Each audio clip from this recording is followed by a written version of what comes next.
नमस्कार दोस्तों, आप सभी को मैं मेरे श्री सत्य गाथा चैनल पर स्वागत करता हूँ। मैं उड़ीसा की भविष्यवाणिका ग्रंथ से आप सभी को कल्कि अवतार लीला के बारे में सुना रहा हूँ।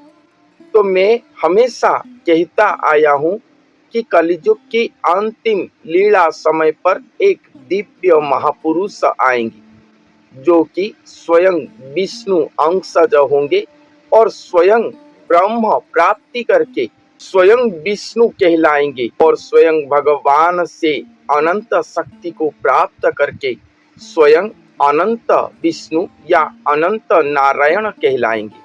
उन्हीं के शरीर पर ही स्वयं सृष्टिकर्ता भगवान श्री जगन्नाथ महाप्रभु संपूर्ण कला पर अवतरण करेंगे।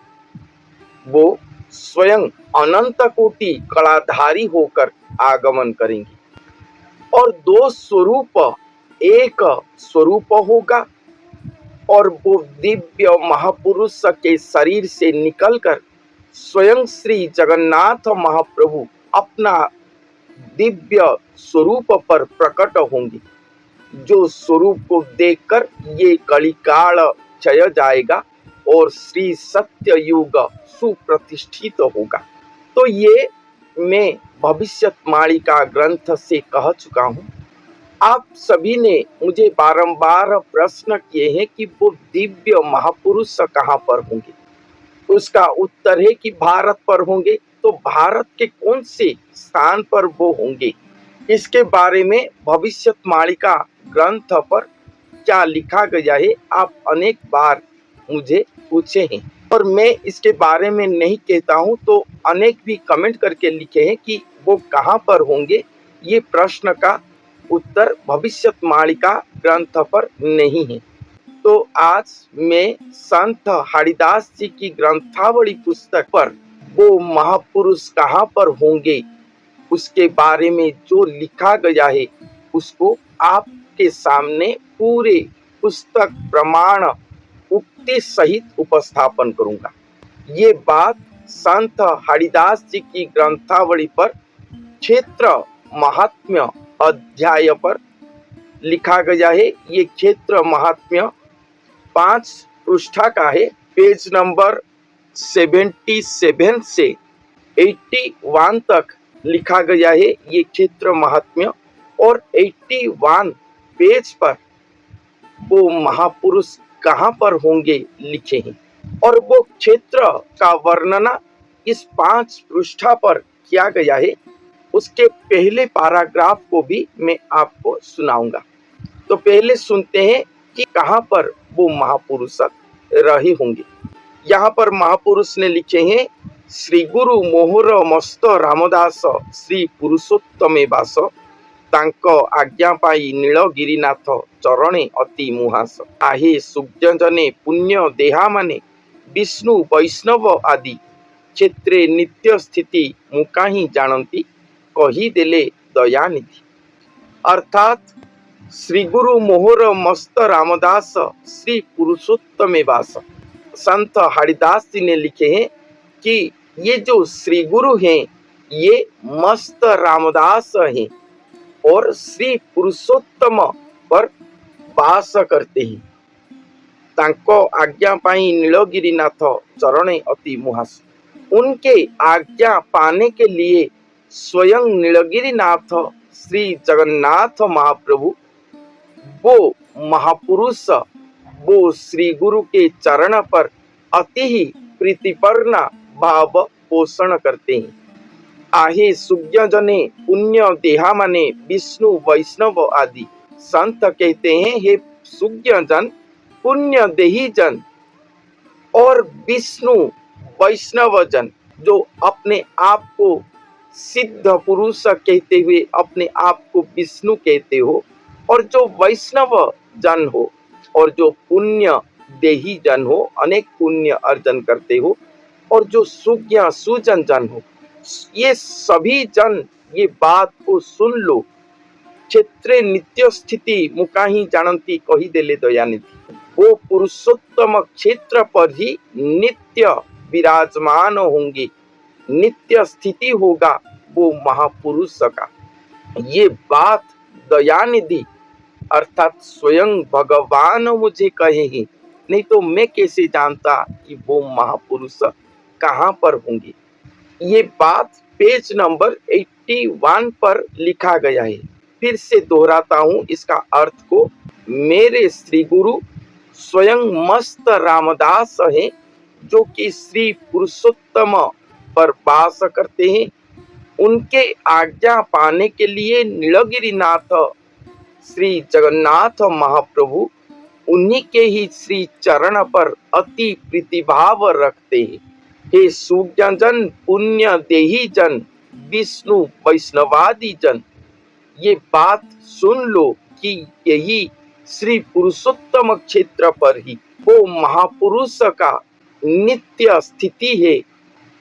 ये बात मैं नहीं जानता था, स्वयं दयानिधि मुझे ये बात कही है।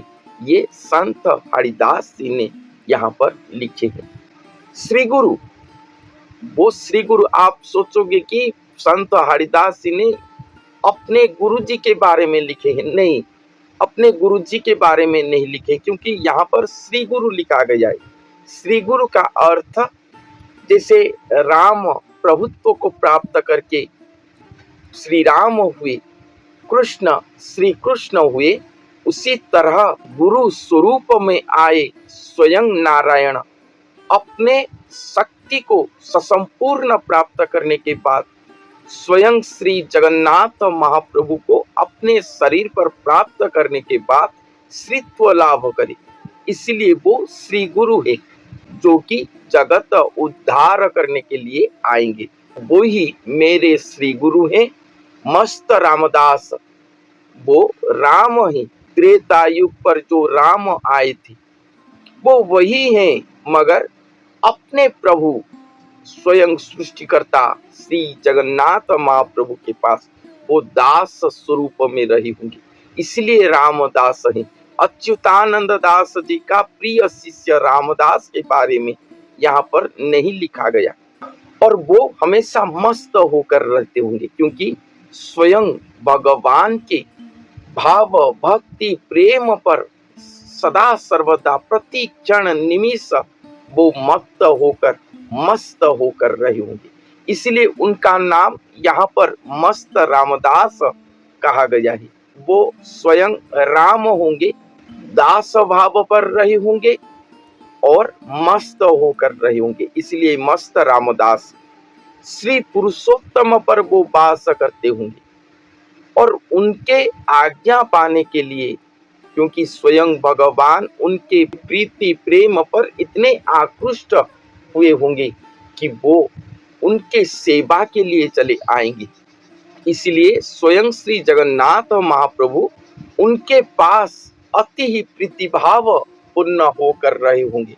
और ये बात हे सुज्ञजन पुण्य देही जन, और जो लोग अपने आप को विष्णु कहते हैं वो सभी विष्णु जन और वैष्णव आदि जन, ये सब ये बात को जान लो कि वो महापुरुष और स्वयं भगवान यही पुरुषोत्तम क्षेत्र पर नित्य स्थित हैं, नित्य विराजमान करते हैं।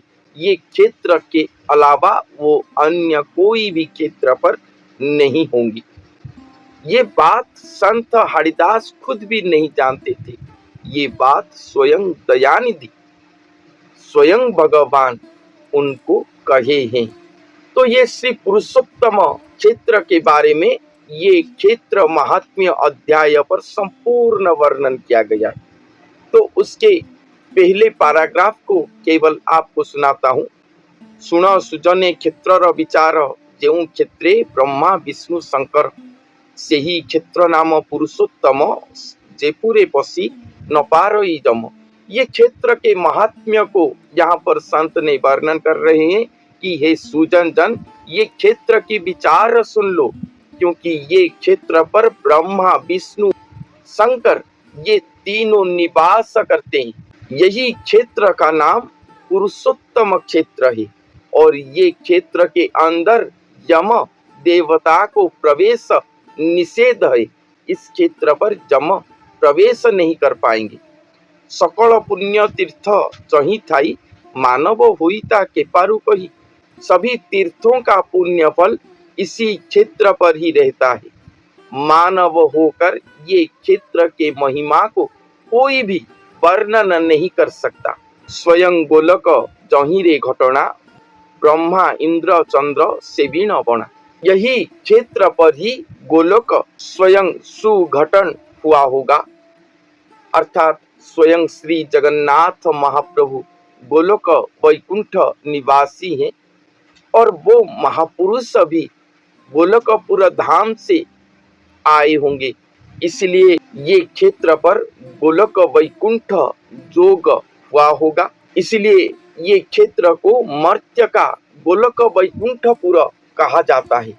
ब्रह्मा इंद्र चंद्र सब भगवान के सेवा पर लगे होंगे, वो महापुरुष की सेवा पर लगे होंगे, फिर भी वो सब भ्रम पर पड़ जाते होंगे। सेठारे जहा बोली पंचकोश, पृथ्वी आप तेज वायु आकाश, वहां पर पंचकोश सीमा रहा होगा। पृथ्वी आप तेज वायु आकाश पंच महाभूत वहां पर स्थित होगा। सात साहिटी सात द्वीप जान, नव केन्द्र रे श्रीक्षेत्र निर्माण। सात शाही अर्थात 7 कॉलोनी वहां पर रहा होगा और वो 7 शाही या 7 कॉलोनी सप्त द्वीप की तरह होगा। वो क्षेत्र नव केंद्र से वो क्षेत्र निर्माण हुआ होगा। सेठारे जे अच्छी 16 शासन, सेठी सर्वमेरुर श्रृंगमान, वो क्षेत्र पर 16 शासन होगा। 16 शासन अर्थात 16 ब्राह्मण शासन, 16 शासन होगा और सर्व मेरुओं का श्रृंग वो 16 शासन होगा। तुलसी चौरा जहा को कही, महानित्य को बाट फिटी जाए, वहां पर तुलसी वृक्ष रहा होगा। तुलसी चौरा अर्थात घर के आंगन में जो तुलसी को रख के पूजा करते हैं वही तुलसी चौरा, वही तुलसी वृक्ष की बात यहाँ पर कहा गया है। और वही तुलसी की चौरा स्थान पर महानित्य को रास्ता रहा होगा। शिशु को अच्युत भावे कहती, हीन हाड़ी भणिला नामे माती। ये बात शिशु को अच्युत खुद कह रही है और वही समय हाड़ीदास जी ने नाम भजन करके ये बात को सुने हैं। और यही अत्यंत महिमापूर्ण क्षेत्र श्री पुरुषोत्तम क्षेत्र पर ही वो महापुरुष मस्त रामदास होकर नित्य विराजमान करते होंगे, जो क्षेत्र पर स्वयं भगवान का लीला प्रकट होगा। ये बात संत हरिदास जी ने अपने ग्रंथावली के प्रारंभ अध्याय क्षेत्र महात्म्य पर लिखे हैं और भी इस क्षेत्र को वो वर्णन करे हैं, प्रति कण कण को वो वर्णन करे हैं। तो मुख्य संवाद जो था इस अध्याय का मैंने आपके सामने उपस्थापन किया। तो जो पुस्तक पर लिखा गया है मैं बस वही बात कहा हूँ, अपने मन से कुछ नहीं कहा हूँ। और ये श्री पुरुषोत्तम क्षेत्र के बारे में आप जानते होंगे कहाँ पर है, अधिक कहने की आवश्यक नहीं। तो आज के लिए इतना ही, धन्यवाद।